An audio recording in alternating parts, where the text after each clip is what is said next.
Les bendiga a todos, hermanos. Continuamos nuestro estudio bíblico, mirando la próxima lectura titulada La estrategia de Noemí, que se encuentra en el libro de Ruth, capítulo 2, desde el versículo 6 hasta el capítulo 3, versículo 18.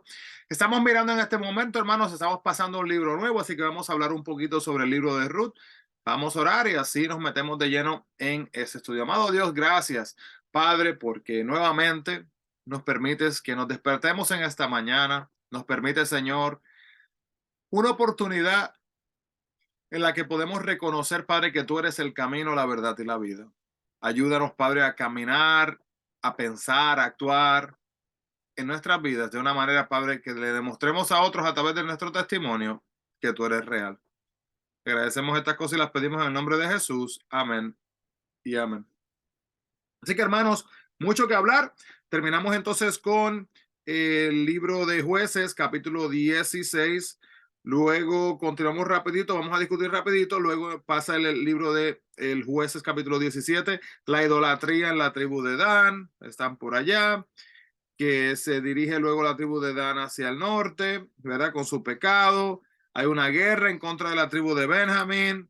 Los israelitas luego pelean contra Benjamín también. Así que puede usted eso leerlo con más calma luego. Capítulo 21, esposas para los benjamitas, y ahí explica toda esa información, lo que nos trae entonces a lo que es el libro de Ruth. Vamos a ver de qué se trata este libro.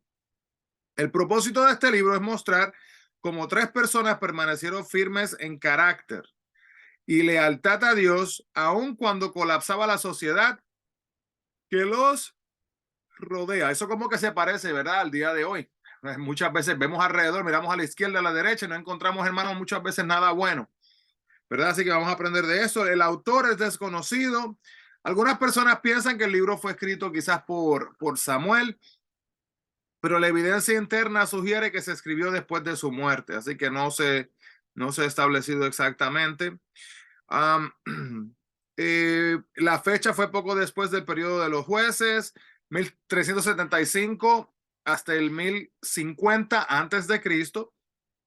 El marco histórico fue un momento oscuro en la historia de Israel cuando la gente vivía para satisfacerse a sí misma y no para satisfacer a Dios, como lo dice el libro de Jueces, capítulo 17, versículo 6. Y el versículo clave, hermano, de este libro se encuentra en el capítulo 1, versículo 16, cuando dice, respondió Ruth, no me ruegues que te deje y no me aparte de ti, y me aparte de ti, porque a donde quiera que tú fueres, iré yo, y donde quiera que vivieres, viviré. Tu pueblo será mi pueblo, y tu Dios, mi Dios. Las tres personas claves de esta lectura son Ruth, Noemí y Boz. Y los lugares claves son Moab y Belén. Así que podemos ver acá que le voy a leer, hermanos, porque aquí rapidito, ya que esta historia tiene mucha información que es cubierta. Así que prácticamente muchas veces cuando se escucha lo que es hablar de la suegra, ¿verdad? No se mira de una manera positiva. No digo que sea la experiencia de todas las personas, no es mi experiencia, pero algunas veces dentro de lo que son las relaciones entre los suegros y las suegras, muchas veces no es positiva. Pero eso depende de uno como persona. Pues en este caso, vemos una anécdota totalmente opuesta. No hay burla, no hay chiste, ¿verdad? De esta relación. Noemí, después que enviudó, pidió a Noemí seguirla. Ruth amaba a su suegra, perdón, y Noemí. Luego ella enviudó y Ruth pidió que siguiera a su suegra. A donde quiera que ella fuera, que esto significaría que iba a abandonar su tierra, estaría dispuesta hasta irse por estar con ella. Son palabras que rotan del corazón. Ruth le dijo, tu pueblo será mi pueblo y tu Dios será mi Dios, como vimos en el capítulo 1:16. Noemí estuvo de acuerdo y Ruth viajó con ella a Belén. Y luego, hermanos, curiosamente no se dice mucho en sí de Noemí, excepto que amaba a Ruth y velaba por ella. Pero es obvio que la vida de Noemí testificaba con poder acerca de la realidad de Dios. Y a Ruth le atrajo algo que ella estaba mostrándole, ¿verdad? Que era Dios. En los meses y años subsiguientes, Dios guió a esta joven viuda moabita a un hombre llamado Boz, con el que finalmente se casó y como resultado llegó a ser, escuche esto, la bisabuela de David y ancestro del linaje del Mesías. Mire qué cosa grande, hermanos. Qué profundo impacto tuvo la vida de Noemí. Pues el libro de Ruth es además la historia de la gracia de Dios en medio de las circunstancias difíciles. Esta historia pasa en la época de los jueces y un tiempo marcado por la desobediencia, la idolatría y también la violencia que se vivía en aquellos momentos. Y aún en los momentos de crisis y de desesperación, habían algunas personas que habían decidido, a pesar de todas estas circunstancias, le vamos a servir a Dios. Y aún en medio de estos momentos, ellos siguen haciendo las decisiones correctas. Y podemos aprender, hermanos, que Dios también está dispuesto a autorizarnos a pesar de las situaciones. Él tiene un propósito especial para su vida, tiene un propósito especial para mi vida, hermanos. Y también entiendo una cosa, no se ponga celoso del hermano o de la hermana. Hermanos, su bendición es suya, es para usted, nadie se la puede quitar. Pero le toca a usted hacer su parte, me toca a mí hacer mi parte de igual manera también. Entonces, vamos a mirar el libro así rapidito y entramos. Ruth capítulo 2, versículos 6, 3 al 18. Una cosita importante. Los diferentes megatemas, los temas grandes de este libro. La fidelidad, la bondad, la integridad, la protección, la prosperidad y la bendición, que vamos a ver todo esto. Así que ya les explico un poquito lo que pasa en el capítulo 1, es cuando Ruth permanece fiel a sí mismo a Noemí. Vamos a entrar entonces a sí mismo a Ruth capítulo 2, versículo 6. Pero rapidito le cuento un poquito más sobre Ruth y sobre Noemí. Entre ellas dos, hermanos, había un vínculo más grande que la familia, que era la fe que ellos tenían en Dios. Mire eso. Era una relación de un sólido compromiso que había del uno al otro y una relación en la que cada persona trató de hacer lo mejor por la otra. Se preocupaban por el bienestar la una de la otra. También la podemos aprender de la vida de ellas, que la presencia viva de Dios en una relación supera las diferencias que de otro modo crean división y falta de armonía. Así que si estamos dispuestos, hermanos, en nuestras vidas a permitir que Dios se meta en el medio, aunque la armonía familiar quizás no tenga lógica, ¿verdad? En base a las situaciones, en base a los diferentes temperamentos, la manera de ser de las personas, salud mental, ¿verdad? Falta de estabilidad. Dios puede obrar para crear esa armonía. Datos generales, la historia toma lugar, como dijimos, en Moab y en Belén. La ocupación de ambas son esposas y viudas. Y familiares, Elimelech, Malón, Kelión, Orfa y también Boz. Vamos entonces acá. Ruth explica en el campo de Boz. Vemos lo que sucede entonces acá, hermanos, rapidito, que debido al clima de Israel, es muy moderado. Hay 2 cosechas cada año, en la primavera y en el otoño. Entonces la cosecha de cebada se lleva a cabo en la primavera y ese es el tiempo de esperanza y de plenitud que Ruth y Noemí están regresando entonces a lo que es Belén, que era una comunidad agrícola, y debido a que a esa época de cosecha había mucho grano sobrante en los campos y este grano se podía recolectar o espigarse y luego convertirlo en alimento. Y si quiere ver más, pues lo que es espigar, pues puede buscar un poquito más en cuanto a eso, que el versículo 2 del capítulo 2 habla un poquito sobre eso también. Cuando el trigo y la cebada estaban listos en la siega, se contrataban segadores para cortar y atar las espigas en manojos. Hermano, imagínense, con el machete, ¿verdad? Sacan las espigas, sacan los manojos, y mientras están sacándolos, ¿verdad? Mire lo que sucede. Había una ley israelita que establecía que no se cegara hasta el último rincón de los campos. Cualquier espiga que cayera debía dejarse para que la gente pobre la recogiese. Mire eso, hermano. Ahí está el trabajador cortando, agarra los manojos, los pone y algunos caen.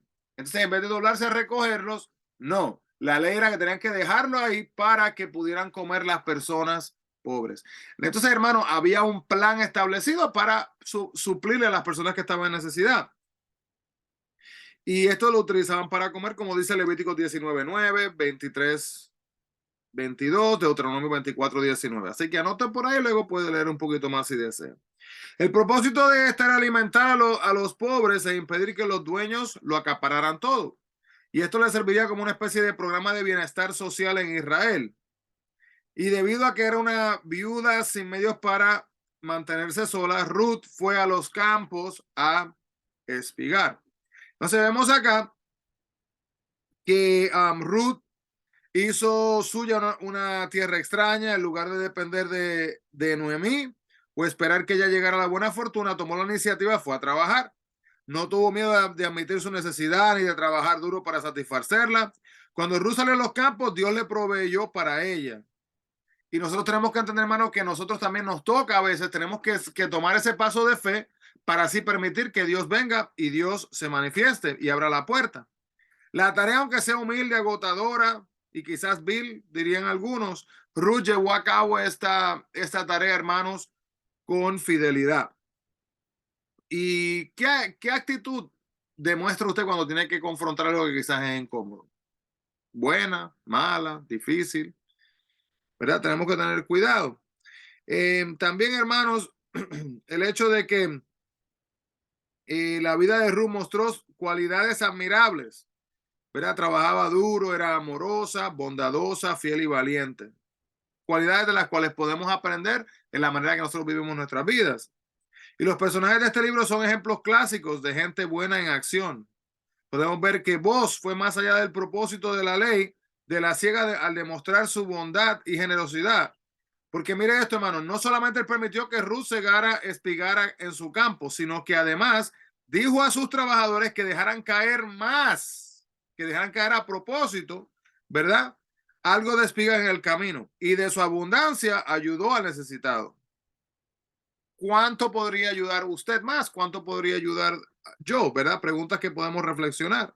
Noemí se sintió amargada en un momento, pero su fe en Dios todavía seguía viva y lo alabó por la amabilidad de voz hacia Ruth. Nunca debemos desesperar, hermano, y tenemos que estar dispuestos a refugiarnos y a aferrarnos a Dios, a pesar de una cosa, una palabrita que voy a mencionar, que es una palabra difícil. Una palabra que a frente no la queremos hablar, no la queremos confrontar, pero hermanos, es una palabra que nos impactará a todos en algún momento, sea que ya le haya pasado o le vaya a pasar luego, y es la muerte. Así que cuando estamos verdaderamente, hermanos, que aunque estemos aferrados con Dios, ¿verdad? Y cuando perdemos a alguna persona cercana en nuestra vida, es algo doloroso y es parte, ¿verdad? Del ciclo de la vida, del círculo de la vida, pero no quita el hecho, hermanos, de que cause aflicción, cause dolor.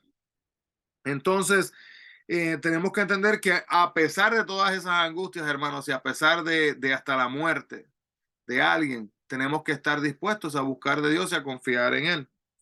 Aunque Ruth quizás no reconoció siempre lo que era la dirección de Dios, él estaba a su lado en su camino y ella va a explicar. Y precisamente ocurrió que cuando llegó al campo de Boaz, precisamente resultó ser un pariente cercano.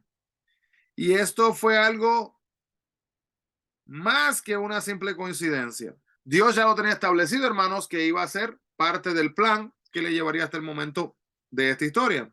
Entonces, como viudas, Ruth y Noemí solo podían esperar tiempos difíciles. Hermanos, tenemos que entender que cuando una mujer no tenía a un hombre, ¿verdad? Como esposo o no tenía un hijo que le cuidara, era un momento bien difícil porque las mujeres en sí no tenían la facilidad no tiene nada que ver, hermano, de que hay que racismo, discriminación, hermano, es el tiempo cultural. Y en la cultura de ese momento, así era que la sociedad trataba a las mujeres, la manera que se funcionaba, ¿verdad? Y se supone que el hombre proveyera, que el hombre supiera, y las mujeres también tenían sus responsabilidades. Estamos hablando, hermano, de los tiempos bíblicos, ¿verdad? Y así eran aquellos momentos. Entonces, cuando una mujer quedaba viuda, si había tenido, póngale, 5 niñas, estaban en la misma situación. Porque literalmente si tenían 5 niñas y tenían un varón, ese varón literalmente se iba a terminar convirtiendo en la persona que le iba a proveer ayuda para esta familia. Y usted puede decir que tiene lógica, no tiene lógica, le gusta, no le gusta la práctica de eso, pero ese era el tiempo cultural en ese momento. Entonces, cuando Noemí escuchó las buenas nuevas de Boaz, renovó su esperanza para el futuro, ¿verdad? y animándola a ver si vos asumía la responsabilidad del pariente redentor para ella. En este momento, hermanos, el pariente redentor es bien importante. ¿Qué es esto de pariente redentor? Es un varón que voluntariamente asumía la responsabilidad de su familia extendida. Cuando el esposo de una mujer fallecía, como dice la ley en Deuteronomio 25 del 5 al 10, establecía que ella podía casarse con un hermano del esposo muerto, pero Noemí no tenía más hijos. En este caso, el familiar más cercano al esposo podía ser el pariente redentor y podía casarse con la viuda. El familiar más cercano no tenía que casarse con la viuda, era una opción. Pero si elegía no hacerlo, el siguiente pariente más cercano podía ocupar su lugar. Si nadie decidía ayudar a la viuda, esta quizás viviría en la miseria, escuche esto, por el resto de su vida prácticamente por la manera que estaba establecida esta sociedad. Porque la herencia en la sociedad israelita se le daba a lo que era, se le transfería al hijo o al pariente varón más cercano, no se le daba a la esposa. Para sacar la espina de estas leyes de herencia estaban las leyes de la siega y los parientes redentores. Entonces en Jesucristo entendemos que nosotros tenemos un pariente redentor a través de él, quien a pesar de ser Dios vino a la tierra como hombre para salvarnos y por su muerte en la cruz nos ha redimido del pecado y por tanto, hermanos, no nos ha comprado para ser su propiedad. Esto garantiza nuestra herencia eterna. Así que por su muerte en la cruz nos ha redimido del pecado, ¿verdad? Y nos ha comprado. Sí nos compró, sí nos redimió y es nuestro pariente redentor. Así que podemos ver entonces que este consejo de Noemí, ¿verdad? No era necesariamente, hermanos, como que ella fuera a seducir, ¿verdad? Sino, aunque parezca un poquito extraño, pero ella prácticamente lo que le está instruyendo era a que siguiera lo establecido por la ley. Entonces, vemos acá que esa era la costumbre en aquellos momentos. Y era común, bien importante esta parte, que algunas veces se critica también a Ruth por esto, pero hermanos, hay que entender el aspecto cultural. Era común que los sirvientes se acostaran al pie de su amo y que incluso compartieran una parte de sus mantas. Ruth iba a aplicar esta costumbre a la ley del pariente redentor y por lo tanto recordaría a vos la responsabilidad que tenía de buscar a alguien o que él mismo se casara con ella. Esto era un asunto familiar. Escuche bien, no tiene nada que ver con un asunto romántico en ese momento. Pero más tarde, la historia llegó a ser maravillosamente romántica cuando Ruth y Boaz desarrollaron un amor desinteresado y un profundo respeto mutuo. Pero como extranjera, Ruth pudo haber pensado que el consejo de Noemí era algo raro. Sin embargo, siguió su consejo porque sabía que Noemí era bondadosa, confiable y que ella tenía integridad moral porque ella creía en un Dios todopoderoso. Todos conocemos, hermanos, a veces personas que quizás, aunque sean adultas, no buscan por el bienestar, ¿verdad?, de su familia, pero en este caso no fue así. La era de este momento consistía en un lugar descubierto donde se trillaban las mieses, las espigas de trigo se desmenuzaban, ya sea con la mano o mediante bueyes, ¿verdad? Y el piso era duro. Pero miren lo que pasa aquí, hermanos, en este momento. Vos pasó la noche junto a la era por dos razones: evitar el robo y esperar su turno para trillar el grano. Pero cuando se trillaba el grano en la noche, pues esto se hacía también porque se ocupaba entonces el grano en la siega. Quizás Ruth y Noemí pensaban que Boaz era su pariente cercano. A lo mejor Boaz también consideró casarse con Ruth, porque su respuesta muestra que ya lo había pensado. Debe de haber desechado la idea de casarse con Noemí porque esta quizás era demasiado mayor como para tener hijos. En la ciudad vivía un hombre que era un pariente aún más cercano que vos, y este hombre tenía el primer derecho de tomar a Ruth como esposa. Mire esto, hermano. Así que, aunque ella estaba ahí con vos, había otra persona que tenía el derecho de ser el pariente redentor antes que vos. Si decidía que no, entonces vos podía casarse con ella, como dice el versículo 13 del capítulo 3. Y descansaría entonces hasta el final. Y entonces surge que Noemí sugirió que vos cumpliera su promesa de inmediato y es obvio que él tenía la reputación de cumplir con su palabra y que no descansaría hasta finalizar la tarea. Entendemos, hermanos, que este tipo de gente son personas que verdaderamente viven para honrar a Dios y viven buscando lo que es la manera correcta de poder tomar decisiones, hermanos, en las cuales podamos decir gloria a Dios, en las cuales podamos darle testimonio a las personas que nos rodean. Así que oremos, hermanos, y que Dios nos ayude a que podamos tratar a la gente que nos rodea de esa manera, con lealtad, ser fieles a Dios, ¿verdad? Ser bondadosos y de ayudar a las personas dándole consejos que son edificantes y no destructivos. Amado Dios, gracias, Padre, por esta oportunidad. Te pedimos, Señor, que continúes guiándonos y ayudándonos, Padre, para que cuando miremos las situaciones que nos rodean podamos, Señor, aplicar los principios que aprendemos de tu palabra, sabiendo, Padre, que muchas veces son difíciles, Padre, pero tú estás bajo el control de todo. Te agradecemos esto y lo pedimos en el nombre de Jesús. Amén y amén. Así que, hermano, Dios les bendiga grandemente. Recuerde, busque la presencia de Dios. Que Dios les bendiga grandemente. Bendiciones.